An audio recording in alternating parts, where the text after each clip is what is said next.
mon article scientifique vient d'être refusé pour publication.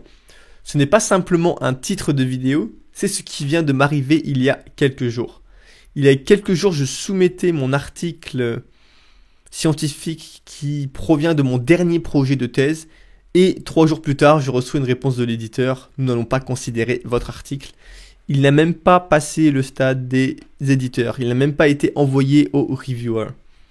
Donc dans cette vidéo, j'aimerais aller plus loin là-dessus, donc te parler de la publication d'articles scientifiques, du refus de publication d'articles scientifiques et comment gérer tout cela. Je vais te donner plusieurs conseils et à la fin, je vais te donner une méthode clé à appliquer justement pour pouvoir ne pas être affecté par tout cela et avoir les clés en main pour pouvoir avancer malgré cela. Et je vais aussi t'expliquer ce que j'ai fait il y a quelques jours du coup à la suite de ce refus. Un sentiment normal qui peut advenir lorsque notre article vient d'être rejeté, c'est qu'on a l'impression que c'est une tragédie.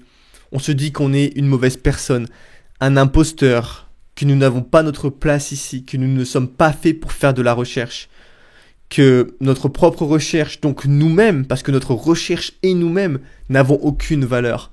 Ce sont plein de pensées qui peuvent surgir lorsque ce travail dans lequel nous avons investi du temps, de l'énergie, peut-être même une part de notre âme, est rejeté.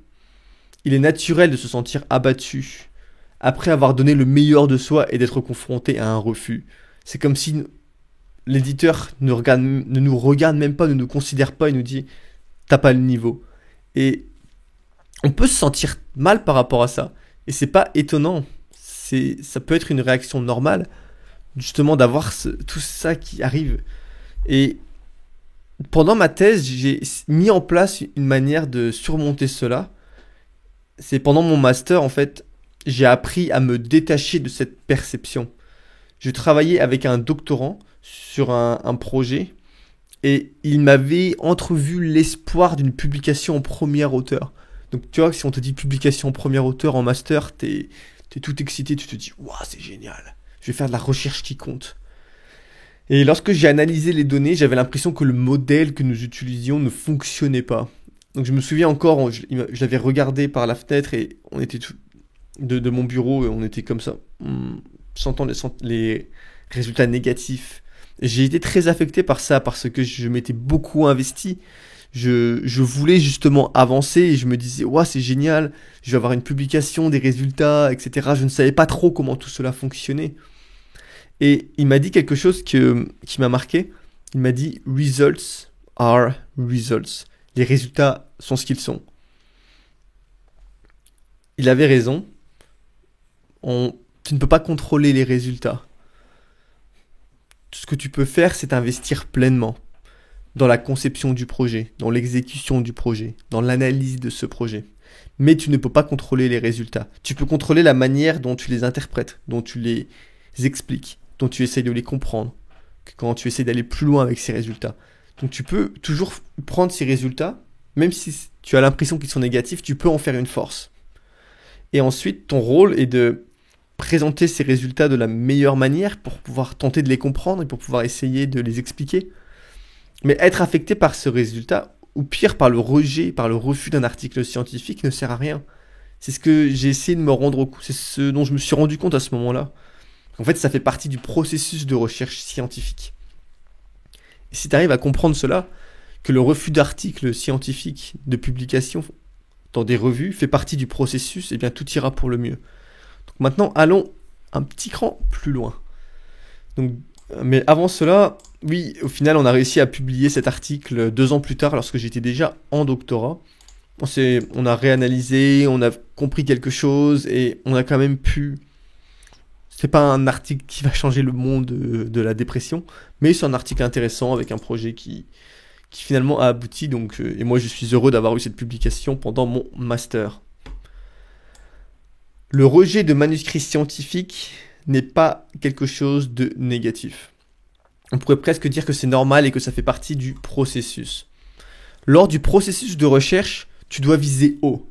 En fait, tu veux faire de la recherche qui compte, tu veux faire de la recherche qui peut potentiellement changer ton domaine, qui peut affecter ton domaine.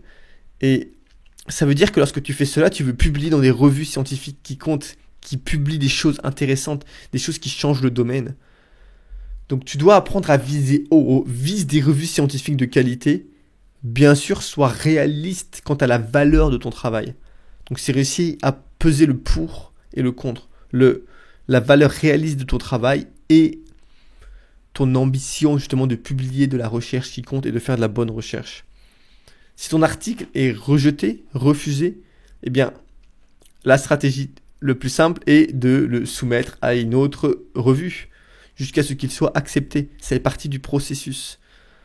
Si tu as de la chance, tu vas recevoir des commentaires de reviewers pour être amélioré, pour pouvoir améliorer cet article.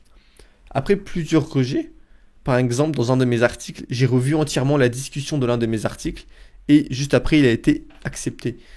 Par exemple, cet article, je pense qu'il a été rejeté 3-4 fois et finalement, il a été accepté au moment où j'ai décidé de bien intégrer tous les commentaires que j'ai reçus pour pouvoir l'améliorer. Entre autres, j'ai réduit l'article énormément. Si ton article est souvent refusé, réduis-le. Peut-être que le fait de réduire un article, la quantité de mots dans un texte, généralement, aide à améliorer cet article, ce texte. Bien sûr, ça ne va pas changer la qualité des résultats et ce que tu as obtenu, mais c'est quelque chose qui peut justement qui peut aider. Lorsque tu le soumets pour la première fois, vise haut. Bien sûr, sois réaliste, mais si tu es rejeté, vise un autre journal un petit peu moins bien, puis encore un peu plus bas, jusqu'à arriver à un journal qui va l'accepter. Bien sûr, prends en compte les commentaires, comme je viens de te le dire, parce que certains commentaires peuvent être des commentaires clés. J'en parle dans ma vidéo sur le feedback que je t'invite à aller voir, mais certains commentaires peuvent justement changer l'article en entier. Donc si le commentaire change l'article en entier, c'est qu'il faut peut-être l'intégrer. Peut-être que c'est un commentaire utile. Donc à toi de peser le pour et le contre par rapport aux différents commentaires que tu vas recevoir. Tu n'es pas obligé de tous les appliquer, car dans tous les cas, ton article a été refusé. Mais ça fait partie du processus. Ça peut prendre 2-3 ans dans certains cas, ça peut aller très vite dans d'autres cas. Bien sûr, considère le temps que tu as de disponible et si tu peux te permettre de prendre autant de temps. Car peut-être que tu as besoin de publications pour terminer ton doctorat. Je parle dans une autre vidéo des publications et du doctorat et je t'invite aussi à aller voir cette vidéo. Mais si tes articles sont toujours acceptés du premier coup, c'est peut-être que tu ne vises pas assez haut, justement. Tu peux apprendre grâce au rejet de ces articles. Ils vont peut-être t'expliquer pourquoi ce n'est pas accepté. Si tu as fait une soumission de demande de financement, c'est la vie. Ça a été refusé. Tu peux intégrer les commentaires pour la prochaine fois et essayer. Tu essayes encore et encore et avec de la chance, ça fonctionnera un jour. Si tu as de la malchance, peut-être que tu es juste tombé sur les mauvais reviewers. Ils n'ont pas aimé ton travail. Ce sont des concurrents. Ils ont fait le même projet, ils veulent le publier. Bien, retente un autre journal, ça suffira peut-être. Tu dois donc être déterminé. Si ton article se fait rejeter, ce n'est pas grave. Essaie dans une autre revue, comme je l'ai dit, et voilà. Ça fait partie du processus, ne sois pas affecté personnellement parce que ce sont deux choses différentes. Comme je le dis, ce n'est pas personnel.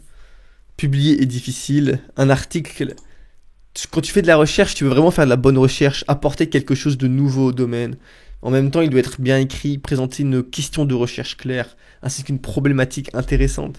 J'ai plein d'articles sur mon blog que je t'invite à aller lire qui parlent de la problématique de recherche, comment faire de la bonne recherche, comment développer des idées, comment rédiger. Je t'invite à rejoindre le club des doctorants parce que tu vas recevoir justement des emails et des idées pour pouvoir améliorer cela. Donc tu vas sur mon blog Vaillant aux doctorants et le premier lien ici, club des doctorants, tu cliques, tu mets ton adresse email, tu reçois un email de confirmation et tu vas pouvoir accéder à mes formations, à mes différents programmes dans lesquels je t'aide justement pour ton doctorat.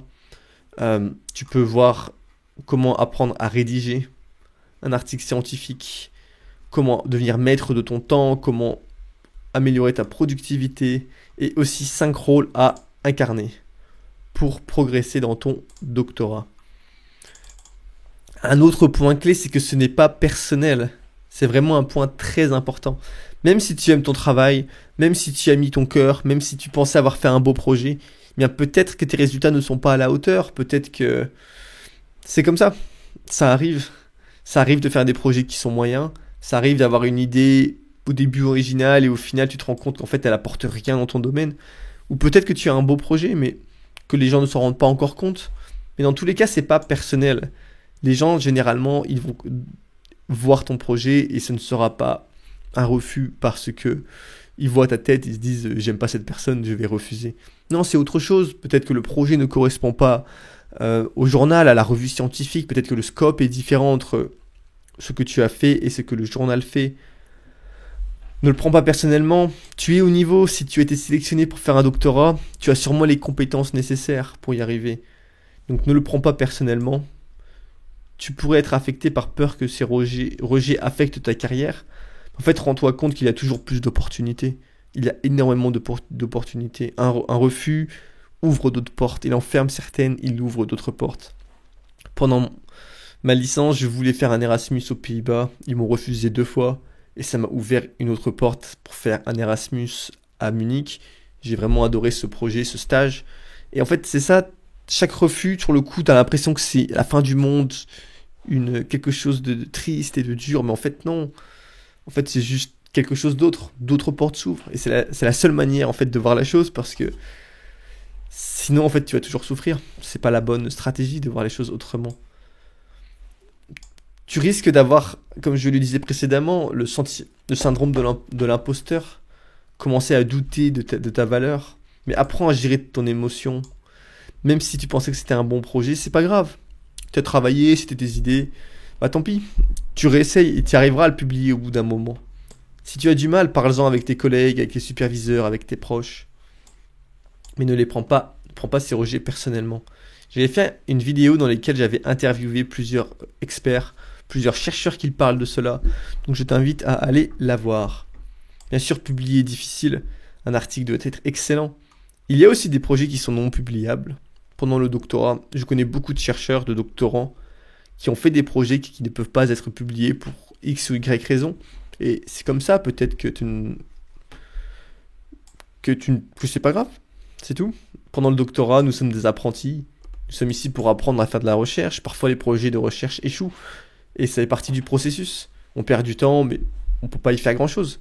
Donc, sois fier de ces erreurs. C'est grâce à elles que tu deviens quelqu'un de plus articulé et capable de penser. Et si tout fonctionnait parfaitement, tu n'apprendrais pas à penser critiquement. Tu n'apprendrais pas à résoudre des problèmes. C'est une compétence cruciale pour être un bon chercheur. Les erreurs lors de ton parcours vont te permettre de réfléchir à ce que tu as fait et vont t'aider à t'améliorer dans le futur. Et j'aimerais te faire une dernière mention de quelque chose, c'est qu'il y a beaucoup de prix Nobel qui ont été rejetés. Donc peut-être que ton projet n'a pas été accepté parce qu'il a un niveau de prix Nobel. Et que, en fait,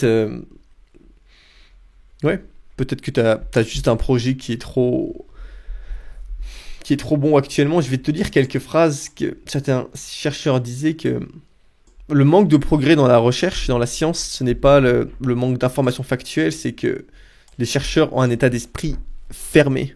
Donc en fait, ils ne vont pas être ouverts à voir les nouvelles découvertes.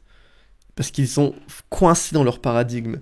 Et Max Planck nous disait justement que les nouvelles théories, les vérités scientifiques ne triomphent pas en convainquant leur adversaire. Mais en fait, elles vont triompher parce que leurs adversaires meurent et la nouvelle génération qui a grandi avec ces découvertes les accepte.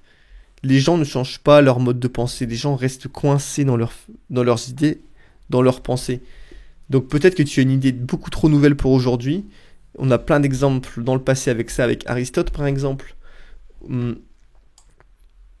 Un autre lauréat au prix Nobel nous disait que les nouvelles idées sont très difficiles à accepter. Et même les plus intelligents et compétents des personnes ont du mal à avoir ces nouvelles idées parce qu'elles ont passé trop de temps coincées dans une certaine manière de penser. Et ça me fait penser au rôle du découvreur que je t'invite à aller voir. j'en parle ici dans Formation Doctorant. Va voir le rôle du découvreur dans sa super docteur. Si tu n'as pas encore envie de payer pour rejoindre le programme, tu peux juste lire l'article. Mais le découvreur, l'article qui se trouve juste ici, le rôle du découvreur, c'est le rôle de la personne qui change sa manière de penser. C'est la personne qui pense différemment. C'est la personne qui, justement, est ouverte à toutes ces choses-là, au changement de paradigme, au changement d'outils, utiliser des nouveaux outils pour voir de nouvelles choses. Certaines personnes disent que le système peer review ça va favoriser seulement ceux qui ont des idées basiques, mais pas ceux qui font des vrais changements de paradigme. En fait, lorsque tu as vraiment une vraie découverte, les revues scientifiques comme Nature and Science, ne vont pas les accepter. Ce sera dans un journal plus bas, et les secondes publications seront acceptées par Nature and Science. Donc, parce qu'elles se rendent compte, en fait, il y a ça, et du coup, ils vont commencer à happer les chercheurs pour leur dire, publiez chez nous ces grandes découvertes. Le système favorise les petites avancées plutôt que les grandes percées. L'un des rôles des journaux semble être éliminer les contributions réellement originales. Donc peut-être que tu as une contribution réellement originale. Je t'invite à lire cet article, c'est intéressant. Rejecting and Resisting Nobel Class Discoveries. Il y a énormément de prix Nobel qui ont, dans un premier temps, eu leurs recherches refusées. Tu peux voir un peu plus loin si ça t'intéresse, lire ces différents exemples de chercheurs qui ont obtenu un prix Nobel et pourtant leurs recherches avaient été refusées dans des revues. Ils ont eu des refus d'articles scientifiques. Tout le monde a des rejets d'articles scientifiques, ça fait partie du processus. Donc apprends à l'accepter. Je t'invite à commenter le dernier refus d'article scientifique que tu as eu et à dire comment tu as géré cela, comment tu as organisé cela. Et je te dis à bientôt. Ciao.